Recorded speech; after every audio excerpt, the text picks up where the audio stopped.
Greetings, Earthlings! Welcome to another glorious episode of Urban Nerd Weekly. Today is Tuesday, July the 23rd, and it's episode 15 of season 3. Thanks for cooking play again, you guys. On today's Nerd News Update, the XXL FreshNERD 2019 Cypher Group 1 video has been released to some mixed reviews. Rapper Tay K has been given 55 years in prison. Grand Theft Auto opens a new diamond casino online, and the trailer for the new Harriet Tubman movie has been released. A few more Nerd News updates and not much on the digital download today, so tune in, nerd out, to today's episode of Urban Nerd Weekly. Hey, it's your boy Spaceship, man. I got a new podcast out I want y'all to subscribe to, bro. It's called Urban Nerd Weekly, available on iTunes, SoundCloud, and Google Play Music. My music. Back up in the shit. I just like some couple beats. I'm about to hit the stick, so go and follow me on Twitch. Now watch me. Crank that herb. Now watch me. Crank that herb. Watch me. Crank that herb. Now watch me. Crank that herb. Hey, what's happening? It's your boy Space. Welcome back again, you guys, to yet another episode of Urban Nerd Weekly. Oh man, this week has been so hectic for me, you guys. I finally moved into the new spot, getting Urban Nerd Weekly's new headquarters set all up and shit. But in the meantime, in between time, I'm gonna go ahead and keep on hitting y'all with new episodes every Tuesday and Thursday, like I supposed to. But thanks for everybody that's been shouting me out, congratulating me on the new move and all that good stuff. I appreciate it. I love you guys so much. First things first, we got to get into letting y'all know we in these digital streets on this virtual block. You can find us first things first at facebook.com or instagram.com / or you can just hit that at Urban Nerd Weekly. Hit that follow, hit that like button on there. Make sure you guys join the bustling community of Urban Nerd Weekly listeners that we have dubbed the Earthlings. Make sure you become an Earthling. Make sure you guys follow me on the Big 3, your host Space here. Or rather was here. Boom, bitch! Puns. Yes, I'm so was not prepared for today's episode, but that came out of nowhere. Anyway, but yeah, you can find me on the Big 3, that being Twitter, Facebook, and Instagram at Space Was Here, all at Space Was Here, at SPAYCEWUZHERE. And if you add a .com, and if you add a .com to that is my official website. You guys can hit it up. Make sure you join the mailing list so y'all can get all the news when it comes out, as soon as it comes hot out the presses on the new episodes of Urban Nerd Weekly. All the new changes getting ready to happen to the show. My skits, all of my parodies, and everything in between that I got going on. Y'all can find it all at spacewashere.com, man. So, make sure y'all hit that up. Also, please follow one of the biggest helps to Urban Nerd Weekly, Miss Nano Kitty Cat. Y'all can find her at Instagram, on Instagram, at nano_kitty_cat. Everything spelled correctly. So, before I get up off this plug promo train, I'd like to remind you guys to go ahead and subscribe to the show if you haven't already. And if you're putting a friend onto the show, make sure you let them know that they can subscribe on all the podcasting platforms you could think of, that being Apple Podcasts, Google Podcasts, Stitcher, Spreaker, TuneIn, of course SoundCloud. That's where we get it popping at most of the time. Make sure you guys like, rate, and subscribe rate and subscribe. Yes, I still want you to subscribe, even though I said subscribe already. Fuck it, do it twice. Don't do it twice, because if you hit subscribe and then you subscribe again, that's unsubscribing. So don't do that shit twice. If you do it an odd number of times. So if you're gonna subscribe and then subscribe again, you better subscribe again for that third time. Just to make it right. But yeah, man, make sure you guys do that so the show can raise in the ranks and everybody can know how fucking cool we are, being the Earthlings that we nerd out about everything. Eventually, the whole internet is going to be, like, tuning in, and you guys are going to be the first folks to be able to say, hey, we was listening to that motherfucker when he was only getting, like 50 plays an episode of shit. Who the fuck are you, buddy? Yeah. And also, like to remind you guys of my latest parody song, Back Snacking Again. A parody of Yellow Beezy's Back at It Again, featuring Quavo and Gucci Mane, is out now on my SoundCloud. Make sure y'all hit that up, SoundCloud. Also at Space Was Here or / Space Was Here, SPAYCEWUZHERE. And that is all for my little promo train for today. Normally, this is the part of the show where I go ahead and segue into today's digital download, but I gotta tell you, folks, it is bone fucking dry today, man.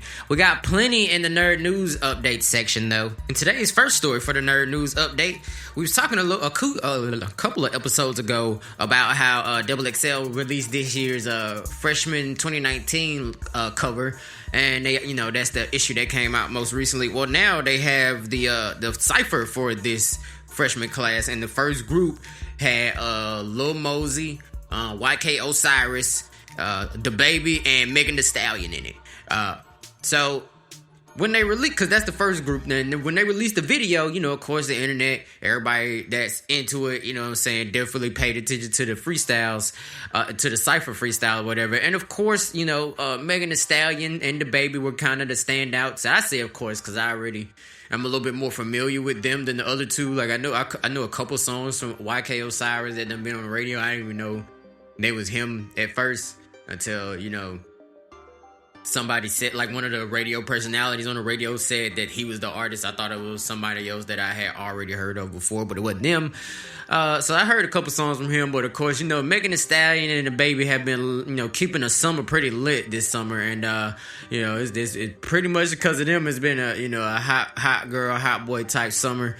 So of course they ate up they freestyles. They killed the game because Megan's been releasing some freestyles on Twitter for quite some time now. So what I'm saying, when the XXL freshman cover cypher came up, she already had bars ready for it, and the Baby. He really just stole the show. He like literally slid in and just stole the whole show. Other performances of note was YK Osiris was singing the whole time, which was a little bit weird because it's a rap cypher and he was singing, but whatever, what I'm saying. It didn't sound terrible. It just wasn't, what you was expecting. And Lil Mosey, I don't know what to say about his performance other than that it was absolute trash. It was hot, steaming garbage. He did everything that they said is wrong with light-skinned niggas doing his part of the cypher.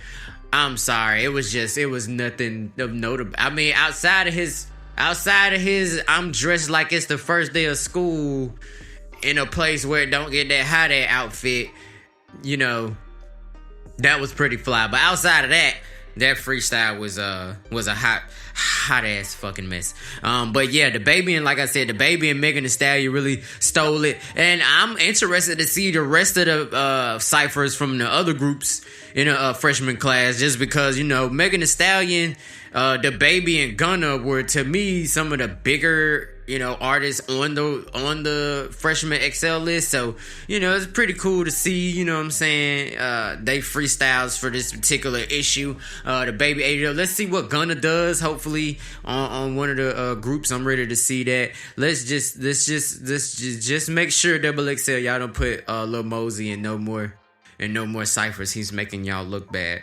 On to the next piece of nerd news for the day. More music nerd news. Rapper TK, if you're not familiar with TK, he's the one that did the race. I ain't beat the case, so I did the race. That guy, yeah. So turns out he really did not. He ain't gonna beat this case. They judge handed him 55 years in prison, like back-to-back years. So now, in case you guys didn't know, like the whole story or whatever, I'm gonna give y'all this little article right quick from USA Today, because it was murder, in case y'all didn't know. But here's the full good synopsis of it. Texas rapper TK has been sentenced to 55 years in prison for murder. The 19-year-old, whose legal name is Tamar McIntyre, was charged in the 2016 death of 21-year-old Ethan Walker, who was shot and killed in his own Mansfield, Texas home during a robbery. McIntyre was also sentenced to 30 years in prison for one count of aggravated robbery and 13 years each for two other counts of aggravated robbery, in addition to $21,000 in fines on Tuesday, according to the Tarrant County Criminal District Attorney's Office. The sentence will run concurrently, which means you can do, like, he's doing, the years that he's doing is counting for multiple jail sentences. So like the first year of all of his jail sentences is served out after his next full year in jail. McIntyre was found guilty Friday after prosecutors said he organized the home invasion and recruited the man who shot and killed Walker. The trigger man was sentenced last year to life in prison. McIntyre rose to fame with his 2017 single, The Race, recorded while he was a fugitive, which appeared on Billboard's Hot 100. In the song, McIntyre raps about running from the police in the fucking song. The song's music video, which features the rapper posing next to his own wanted poster, has more than 174 million views on YouTube.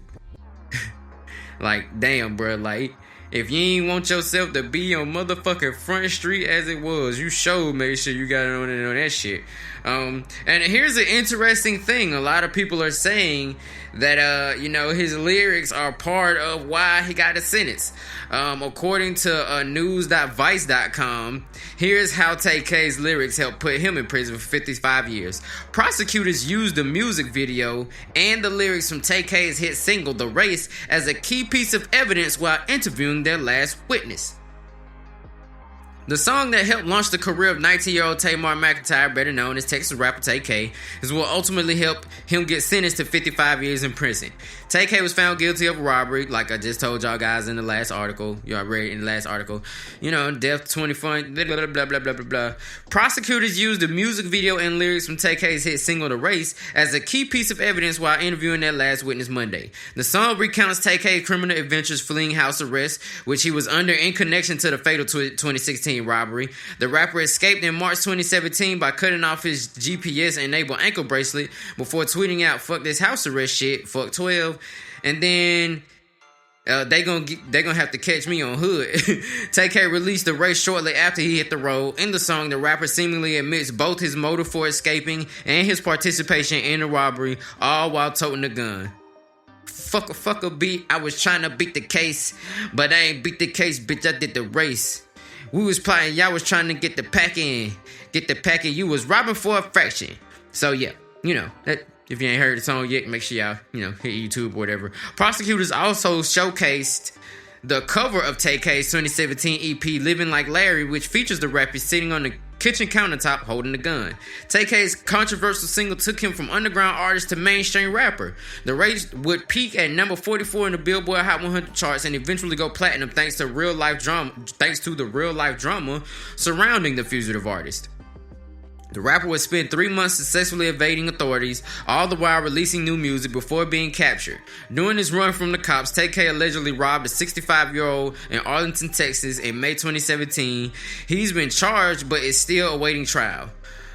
Other convictions. The use of lyrics and even social media posts in the courtroom have become more and more common over the last decade. In 2014, Brooklyn rapper Bobby Shmurda and 14 other members of the GS9 collective were arrested and later indicted, partly due to the lyrics in several of the rapper's street anthems. Shmurda was accused of leading the group, which carried out a number of crimes in New York, including drug dealings and shootings. Most famously, his 2014 hit single, Hot Nigga, features his now iconic line, "Mitch caught a body about a week ago," which refers to an attempted murder allegedly carried out by Shmurda's real-life GS9 accomplice, Deshaun Mitch Cockett, prior to the release of the song. Although Shmurda insisted that GS9 was just a group of his childhood friends and not a gang, he eventually pleaded guilty to weapons possession and conspiracy. He's now serving 7 years in state prison. Earlier this year, rapper YNM Melly's hit single Murder on My Mind was also used in evidence in his double murder case in which the rapper allegedly killed 2 of his close friends. He's currently facing the death penalty. But the legal legitimacy of using song lyrics as evidence remains unclear. In 2014, Vontae Skinner, a man accused of attempted murder, successfully appealed the use of violent rap lyrics, found scribbled in personal notebooks seized in his home in his case. The New Jersey Supreme Court oversaw the appeal and ruled that creative works shouldn't be used as evidence against an artist. One would not presume that Bob Marley, who wrote the well-known song I Shot the Sheriff, actually shot a sheriff, or that Edgar Allan Poe buried a man beneath his floorboard as depicted in his short story, The Telltale Heart, simply because of their respective artistic endeavor on those subjects.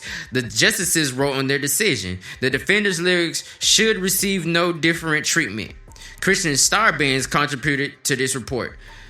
Now, in my opinion, on that last little bit they was talking about, because there are a lot of times where I feel like these rappers are getting jammed up for what they be saying in their songs, And to varying degrees, I feel like both sides of the argument. Like, first of all, freedom of speech, it should be freedom truly of speech. You should be able to say and do whatever you want in artistic endeavors and it not have any, like, effect on your, you know what I'm saying, your legal status or your legitimacy as a citizen. You know what I'm saying? Like, that should never put, like, what you say for entertainment or, you know, any purposes other than, you know, other than inciting riots and shit, you know, that should not ever count towards, you know, any kind of legal case you get jammed up in. You know what I'm saying? Because they gave perfect examples, like Bob Marley I shot the sheriff, didn't shoot the deputy. That's not an admission of guilt because he never shot anyone, and it was never, like, you know what I'm saying, the thing. That was a metaphor. And not to mention, that's another reason a lot of times, you know what I'm saying, these rappers, first of all, a lot of the rappers that talk about all of this stuff ain't really doing this stuff. So a lot of y'all open it up to where somebody rapping about something like that just gets their name associated with the wrong person could do time in jail just because they said something about it in the song. That's not fair. But at the same time, you know, I do have, you know, a couple of thoughts and feelings towards any rappers that are currently committing crimes and basically admitting to them shits in the song. It's like, well, let's keep it 100 here. We know how, you know, the real world operates. And if you're on trial for a murder and you're dropping specific details in the song, then you already need to be prepared for the fact that in some kind of way that's going to be used against you. Because even if they never play your lyrics in court, if they got two cops that listen to rap music and they heard that and they're a part of the case that they building against you, dude, it don't matter if they actually play the songs in court or not. That you dropping enough evidence for them to go look and look and find clues and shit to help pin you up. So you jamming yourself up. So, you know, but at the same time, I do at the same time I don't think it should be fair that you use your lyrics and your music, you know, the lyrics and the music videos that you create should be used against you. Because I feel like, you know, in the case of people like Lil Boosie, you know, I think that's one of the prime examples of it not being fair that was used. Because at the time that they were trying to accuse Boosie of doing all this stuff, this was his post-drug dealing life. He had been, you know, gotten away from selling drugs by the time that they tried to put him in jail for selling drugs currently. Like, they wasn't putting him in jail for stuff that they had caught him up on years before. They was creating trumped up charges, and they was using his music and his music videos as evidence to say that these are the reasons that you should believe that these charges are true. That is an example of when that's just absolutely wrong to do. However, that's just my little spiel on, you know, rappers and, you know, their music being used against them, because it's not fair. Your art should never be the nail in your fucking coffin. That's just fucked up. But on to the next piece of nerd news for today. Grand Theft Auto has now released the Diamond online casino, and it's been getting, like, it's been well anticipated, like overly anticipated to the point where, like, a lot of the people who've been waiting on this for a while aren't even hype about it anymore. However, people are still, you know, they're still hyped for it, and it looks like fun. You know what I'm saying? It's basically an online virtual casino, you know, made by Rockstar Games, and it's a casino. It's a downloadable patch for you to be able to add, you know, from online for Grand Theft Auto on the computer and shit. And you can actually add real money to be converted into coins to play at the virtual casino. However, you cannot reconvert any of the currency in the game into real money. I think that there is some kind of gaming laws that prevent them from being able to do that, because I think at that point it would be considered actual gambling, you know what I'm saying, if you could cash out at the end of the games, you know what I'm saying? So that might be, you know, one of the bigger reasons that that's the case. However, I wouldn't be surprised that if in the future some kind of way they were able to incorporate blockchain technology into this, and maybe even more online gambling games in order for people to be able to really, really get paid off of it. So, you know, who knows? But this being released, I think this is kind of like a teaser for the next Grand Theft Auto. video game to be coming out. I'm pretty sure you could download it. It's a downloadable patch for the current game, but Grand Theft Auto 6 is I wouldn't say around the corner. However, it's coming out soon enough to where by the time it comes out, they will have had time to perfect the whole casino and it be like its own little fucking mission within the game. So I'm ready to see what Rockstar is able to do with that. On to the next piece of nerd news today. The trailer for the new Harriet Tubman movie has been released today. And a lot of people are really feeling this shit. I'm loving it. Like I've been waiting for a Harriet Tubman movie for a minute because I honestly thought like that was just gonna definitely be next right after like a Martin Luther King. Because you know when you go to black schools and you learn about Black History Month, it's not like, you know, I'm so sorry for all of y'all who went to like mixed race schools or if you went to like a mostly white school. Like y'all didn't get that whole experience of like Black History Month just like taking over your school in February and a little bit after, because most of the time you go to black schools, like you spend like pretty much after Christmas getting ready for the Black History program, and then, you know, afterwards you still got like a lot of Black History lessons getting sprinkled in throughout the school year and shit. So for anybody that didn't get to experience that, I'm so sorry. It's something that every African American child I think should get to experience, like, because our history is so underrepresented when they teach American history in most school systems. So, you know what I'm saying? But if you ever got to experience that, you would know like the big three, like being, you know, Martin Luther King, Harriet Tubman, Malcolm X, you know what I'm saying? Like them was like, and Rosa Parks, like them was the big three because they always talked about the civil rights movement pretty much right after they talked about Harriet Tubman helping free all the slaves.